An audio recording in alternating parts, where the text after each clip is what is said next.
We are kicking off with Smackdown as Rey Mysterio has officially thrown his name into the 2025 Men's Royal Rumble match, adding another massive name to the 30-man contest. Rey kicked off Smackdown in his hometown of San Diego to declare his entry into the match and hopes to repeat his iconic victory in 2006. Mysterio reflected on dedicating that victory to Eddie Guerrero before he was interrupted by Kevin Owens, who had plenty to say to Rey and about his plans in WWE. For the segment, Owens wore an incredible t-shirt which read that he was the Canadian Dream and son of a security systems technician. This was a clear parody of Cody Rhodes and his role as the son of a plumber, and during his promo, Owens referenced winning the tag titles with Sami Zayn with some choice verbiage. Owens recalled his 2023 title win with his then best friend, giving a major hint that the pair are no longer friends, likely since Sami was willing to return to the OG Bloodline last year. Owens spoke about coming for the undisputed WWE Championship at the Royal Rumble in a ladder match against Cody Rhodes and hopes to defend the title against Rey at WrestleMania.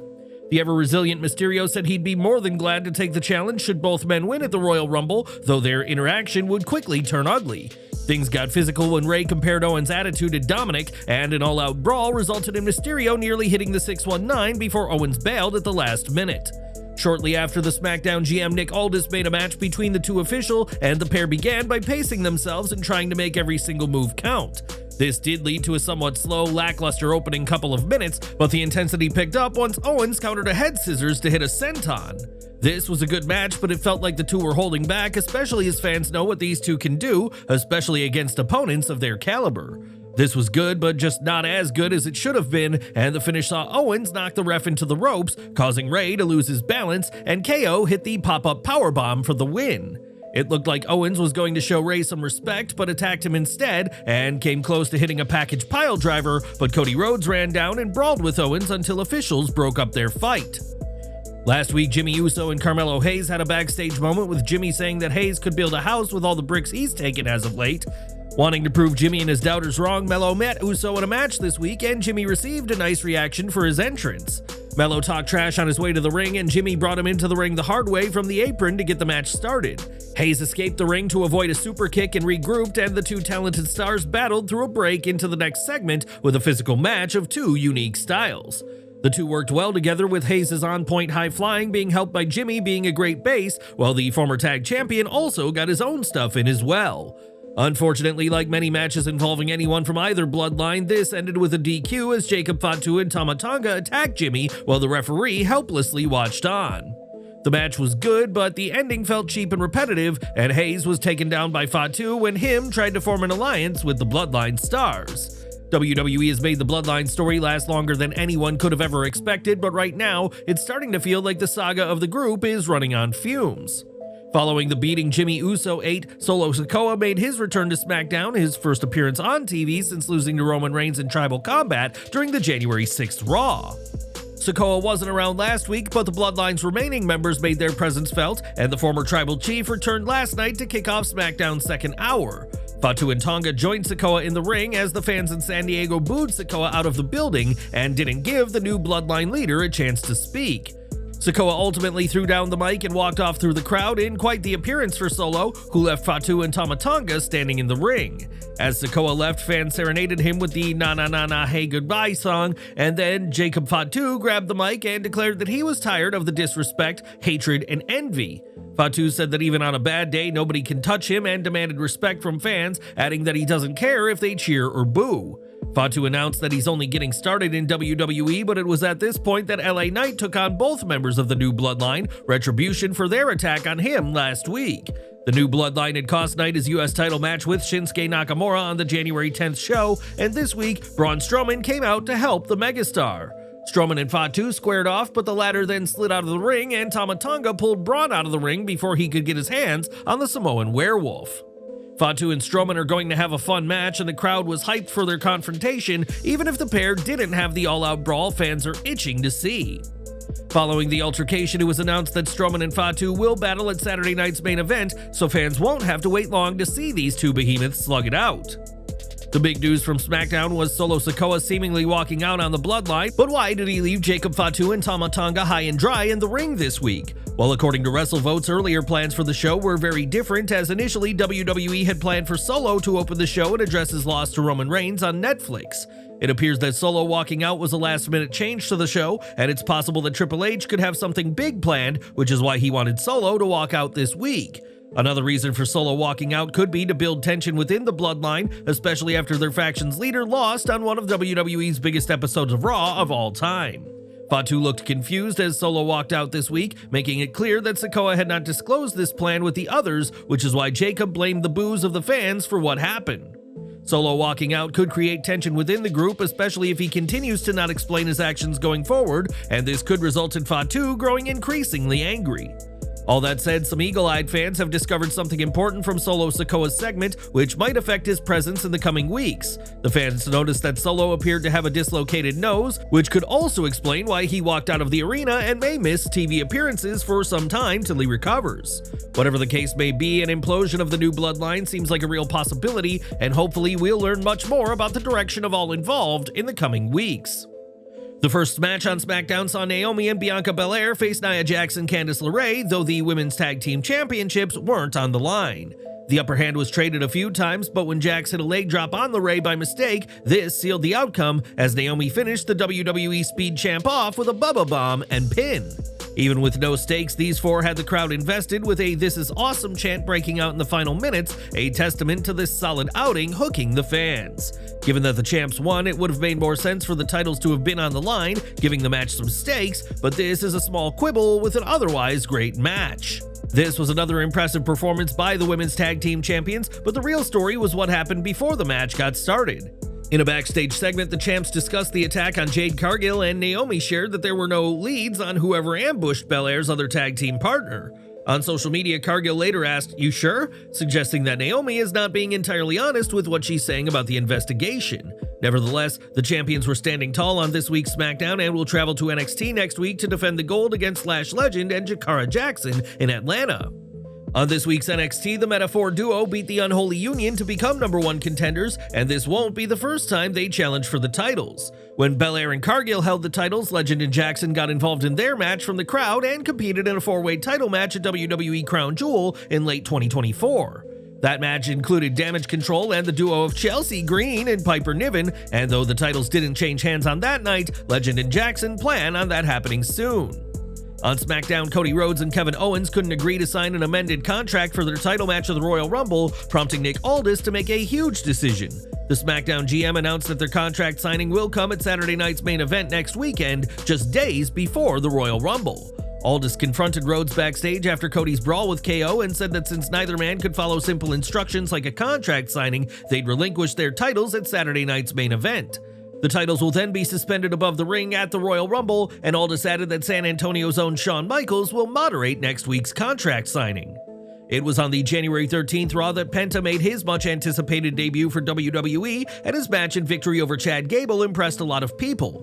It wasn't only the fans who were impressed, as his successful debut hasn't gone unnoticed in AEW and has changed the perspective of talent unhappy in the All Elite company.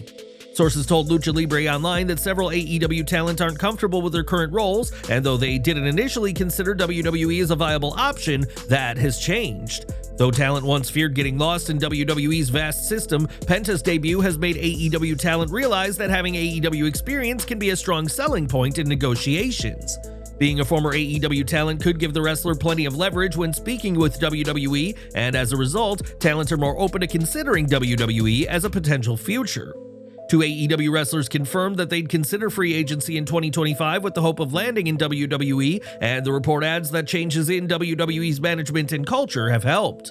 The opportunities made available to AEW alum like Ethan Page and Lexis King, talent who received little during their time working for Tony Khan, have also not gone unnoticed. These opportunities continue to make WWE an attractive option to unhappy AEW talent, and in the past, WWE has contacted AEW talent about jumping ship. With that in mind, fans shouldn't be too surprised if more AEW talent follow in the footsteps of Cody Rhodes, Jade Cargill, Penta, and others and make their way to WWE. It's clear that WWE is treating ex-AEW stars better than first expected, but who could fans be seeing crossing the line in 2025? Stars like Malakai Black, Miro, Ricky Starks, and Rey Fenix are all trapped in AEW's creative limbo, with Tony Khan reportedly planning to keep them off TV until their contracts run out. According to Brian Alvarez of the Wrestling Observer newsletter, AEW has no plans to use these stars despite their status as being some of the company's top-tier talent. Instead of booking them to lose and put over staying AEW talent before they leave, Khan is happy enough to keep them benched until their deals expire. This move would have been praised in a different era, but with this current crop of wrestlers, frustrations are growing amid talent who simply want to perform in the ring. The decision to keep these four on the sidelines has divided fans, with some seeing it as a smart move, while others believe it's a waste of perfectly good wrestlers. WWE is reportedly already plotting creative plans for Malakai Black, and it's clear that their next moves are being watched very carefully. It remains to be seen whether Tony Khan changes course or sticks to keeping them off TV, but one thing for sure is that whenever these stars do wrestle again, all eyes will be on where they land. Do you think AEW should shelve talent until their contracts expire, or should Tony Khan let them work? And will Penta's debut lead to more AEW stars joining WWE? Let us know down below. While Malakai Black's time with AEW seems to be drawing to an end, the rest of the House of Black isn't slowing down, and this week, a new trademark filing was made by Brody King. King has trademarked Hounds of Hell for the use on merchandise, fueling speculation that remaining House of Black members are rebranding without Malakai's name associated. With Malakai Black's AEW departure all but confirmed, King, Julia Hart, and Buddy Matthews are embracing a fresh identity with a new name that won't remind fans of the departing Black. This name change hasn't been made official on TV yet, but this filing strongly suggests that the remaining trio will continue as a dominant force in AEW, this time as the Hounds of Hell. Back to Smackdown, and the show's main event saw Tiffany Stratton's first title defense as she put the women's title on the line against Bayley. Stratton keeps getting good reactions, but has yet to fully transition into being a babyface, and it seems WWE isn't sure if they want to make her fully turn just yet. With close to 20 minutes left on the show, these two had plenty of time to work, and this match came about after Bayley won a four-way last week to earn a shot at the new champion. Bayley defeated Nia Jax, Bianca Belair, and Naomi to earn the title match, which was also Bayley's chance to avenge her title loss to Jax at SummerSlam last year. That match saw Stratton interfere and help Jax win, but despite Bayley's best efforts, it'd be a successful title defense for Stratton instead.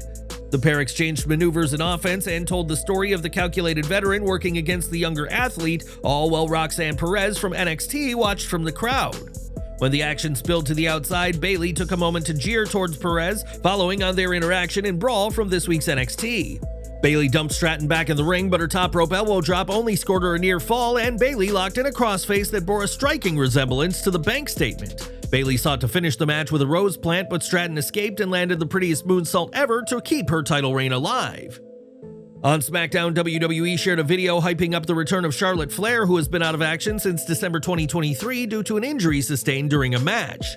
On Twitter, Flair shared some eyes emoji, showing she's interested in the vignette, and fans will have to keep their eyes on her as her return to action continues to draw near. Since Chelsea Green won the US title, the Hot Mess has prided herself on being an American national hero, and this has caused a change of character for Piper Niven. Last week, Niven was dressed in a sparkly blazer and was acting like a member of the Secret Service, and this hilarious twist in her character continued during this week's show. On SmackDown, B-Fab tried to console Michin after last week's defeat to Green and said that Michin would be the champion now if not for Niven, who she called Chelsea's mall cop. Niven warned B-Fab that another step towards Green would be her last, and B-Fab challenged Piper to a match, which the Scottish star accepted. Chelsea Green accompanied Niven to the ring, but B-Fab was unaccompanied, and Green tried to distract B-Fab to give her personal Secret Service agent the advantage. B-Fab saw this coming though and took control, and a swinging neckbreaker scored a quick 2 count for B-Fab, who was at a considerable disadvantage in size and power. However, B-Fab used her heightened speed to maintain the upper hand longer than expected, but Green eventually succeeded in getting under her skin. When B-Fab took too long to get back in the ring, Niven hit a senton, followed by her finisher for the win. This was a quick match with little to it, but what we saw wasn't bad, and after the match, Michin showed up with a kendo stick to attack Niven, while Green kept her distance. WWE aired a nice tribute video to Bob Uecker, who passed away this week at age 90, remembering the baseball legend's iconic career and WrestleMania moments. In 2024, CM Punk vs. Drew McIntyre was one of the biggest feuds of the year, and even now, the Scottish Warrior isn't holding back when it comes to his nemesis.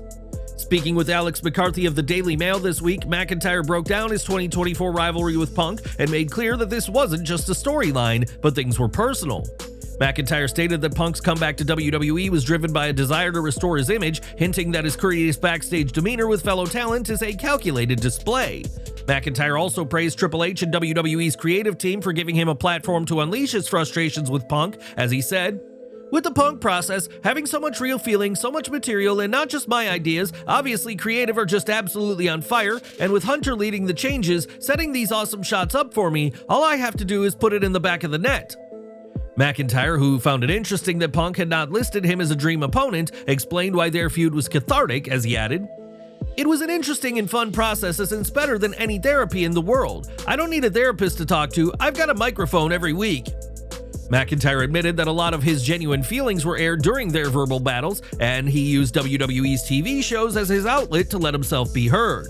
Despite their real-life friction, Punk and McIntyre had undeniable chemistry on TV. Drew said, "As much as we have certain feelings towards each other, we are both aware we've got certain magic with each other. It's a tale as old as time. The more people have a genuine disdain for each other, people can truly feel it. And if you're actually good at your job like we are, it does creative magic. And the whole process was magic, and the cell itself was a match that we talked about forever."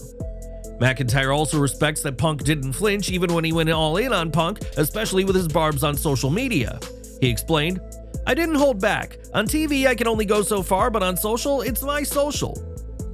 You can't tell me what to do, I went overboard, and the company could have asked me to pull back if they wanted me to, and I'd have said no, it's my social, but I went at him and I went at him. And I've done that with a couple of people, and they've gotten a boo-boo face, not that I care, but he didn't. He ate it like a man, and then came back with what he had to say, so I'll give him that." The McIntyre vs. Punk rivalry was one of WWE's most heated in recent memory, and there was real emotion behind every promo and punch between the two. In McIntyre's case, he went beyond merely cutting promos and instead made things personal on TV and social media, and has no regrets over giving Punk everything he had. Punk took every dig and insult Drew had like a pro, and with such tension, it's no wonder their matches felt so much more like a fight than a wrestling angle. Now, after Lince Dorado stepped down as Lucha Premier Champion earlier this week, there was rumors of a WWE return, and that's exactly what happened at an NXT house show this week. On Twitter, Dorado shared that the cat's out of the bag and shared some photos of his return at the NXT live event in Citrus Springs, Florida. The details of his contract are still under wraps, and there's no confirmed date for when he'll return to TV, but this return is a big deal for fans of the masked high flyer. Dorado had been with WWE from 2016 to 2021 and has since competed in MLW and on the Indies, but now fans can look forward to seeing him in a WWE ring once again. For decades, Christopher Daniels has been part of the wrestling industry, but this week, Fightful Select reported that Daniels may have competed in his final match. On tonight's Collision, Daniels will face Hangman Page in a Texas death match, and the report states that this was planned to be the final match of the Fallen Angel. Daniels hasn't made an official statement on his retirement yet, but it appears his time in the ring is up, though he remains a part of AEW's backstage team as their head of talent relations. Now, Jordynne Grace had made history already with the WWE TNA partnership, and this week, the former Knockouts World Champion took to Twitter to call her shot. In a tweet, Grace shared her bold prediction that Ultimate X at WrestleMania will happen, and was so confident she told fans to bookmark this. Ultimate X has been a staple of TNA's X division for over 20 years and features high-flying stars battling for a title or contract suspended above the ring by crossing cables. The match has never been featured in WWE, but with NXT stars now crossing into TNA and vice versa, Grace's prediction doesn't seem impossible. If her prediction comes true, it'll be a monumental first in WrestleMania history and a massive win for the WWE TNA partnership, and her claim has had fans debating who should be in the match. It'd also be interesting to see how WWE would pull off the high-risk spectacle, and we'll have to see if this match actually happens or if Grace is just speaking it into existence. Victoria was spotlighted in the crowd, and with the Women's Royal Rumble and 2025 Hall of Fame coming up soon enough, we may be seeing more of the former WWE Women's Champion. In a WWE Tag Team Championship #1 contenders match, the Motor City Machine Guns faced Los Garza, who had Elektra Lopez at ringside, though Santos Escobar stayed backstage. Shelly and Angel had a nice exchange to start things off, as both teams looked really good in this one, proving that tag team wrestling can be some of the most exciting wrestling on offer. The pace was quick and the strikes were stiff, and team-based spots were executed flawlessly in what was one of the best tag team bouts Los Garza has been a part of in quite some time. Pretty Deadly's attempt to help Los Garza proved ineffective, as Shelly and Sabin scored the win in arguably the match of the night and have earned a shot at DIY. The tag team champions were furious at Pretty Deadly in a backstage segment, and when Apollo Crews told Pretty Deadly their plan had gotten them nowhere, he was attacked by Johnny Gargano. Gargano told the former Intercontinental Champion to keep their name out of his mouth, and we'll have to see what Crews does next in this angle. And that was this week's SmackDown, and what did you make of the show? Let us know your thoughts down in the comments.